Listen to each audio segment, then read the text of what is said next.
নমস্কার বন্ধুরা, সবাই কেমন আছো? আজ তোমাদের সঙ্গে গত বছরে আমাদের এক নতুন জায়গায় ঘুরতে যাওয়ার অভিজ্ঞতা শেয়ার করব। মন দিয়ে একটু শুনতে হবে কিন্তু, আর ভিডিওটা সম্পূর্ণ দেখার জন্য অনুরোধ রইল। তবেই বুঝতে পারবে যে কি ভয়ঙ্কর অভিজ্ঞতার সম্মুখীন হয়েছিলাম আমরা সেখানে গিয়ে। জায়গাটি দক্ষিণ ভারতের কেরল রাজ্যের একটি ছোট্ট এবং সুন্দর জেলা ওয়াইনাড। তখন আমি কর্মসূত্রে থাকতাম নদিয়া জেলার চাকদহে, আর আমার হাজব্যান্ড ব্যাঙ্গালোরে।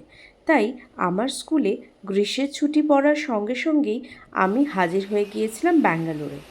তবে কর্তামশাইয়ের কর্মের বহরের চাপে আমাদের খুব ছোট একটা ট্রিপ প্ল্যান করতে হয়েছিল, আর সেই সূত্রে আমাদের ওয়াইনাডে পৌঁছে যাওয়া। অবশ্য এখানে যাওয়ার একটা বিশেষ উদ্দেশ্য ছিল, আর সে উদ্দেশ্যের ভূত যথারীতি আমার মস্তিষ্ক প্রসূত। অগত্যা বেচারা বরকেও তাতে রাজি হতে হয়েছিল। আর সেই উদ্দেশ্যটা কি বলো তো? হ্যাঁ, এতক্ষণে ভিডিও দেখে তোমরা ঠিক ধরে ফেলেছ। গাছের মাথায় ট্রি হাউসে থাকা। উফ, সে যা একখানা রোমাঞ্চকর ব্যাপার, তা না গেলে বুঝতেই পারবে না। প্রথমে তো ট্রি হাউসের ওই লোহার সরু সরু সিঁড়ি দিয়ে উঠতে বেশ ভয়ই লাগছিল। এই বুঝি আমার ছোট্ট ছোট্ট পা দুটো গলে গেল সিঁড়ির ফাঁক দিয়ে। কিন্তু তারপর অনেক সাবধানতা অবলম্বন করে উঠে পড়া গেল। জঙ্গলে ঝিঁঝি পোকার ডাক, নানান পাখির কিচিরমিচির আওয়াজ, পাহাড়ি ঝর্ণার জলস্রোতের ধারা, বৃষ্টির কখনো ঝিরিঝিরি, কখনো মুষলধারায় ঝরে পড়ার আওয়াজ, সব মিলে যে কি অপূর্ব মনোরম রোমাঞ্চকর অনুভূতি মনের মধ্যে তৈরি করছিল, তা বলে বোঝানোই যাবে না। বিশেষ করে যখনই জঙ্গলে অন্ধকার নেমে এলো, তখন চারিদিকে সেই নিকষ কালো অন্ধকার আর ঝর্ণার স্রোতের তীব্র গর্জন এমন একটা মোহময় পরিবেশ সৃষ্টি করল, যা ভাষায় অবর্ণনীয়। রাত বাড়ার সঙ্গে সঙ্গে বৃষ্টির পরিমাণও পাল্লা দিয়ে বেড়েই চলল, সাথে ঝোড়ো হাওয়া। সেই ঝোড়ো হাওয়ার দাপটে গাছগুলো দুলতে লাগলো, সাথে আমরাও রন্ধ্রে রন্ধ্রে অনুভব করলাম সেই দোলন। বিছানার ওপর বসে বসে আমরাও ক্রমাগত দুলে চলেছি। ঘরে বারান্দায় খুবই সাবধানতা অবলম্বন করে পা ফেলছিলাম, কারণ যেখানেই পা দিচ্ছি মর্মর শব্দে আমাদের বুক কেঁপে উঠছিল মাঝে মধ্যেই। আমার তো দারুণ উত্তেজনা হচ্ছিল।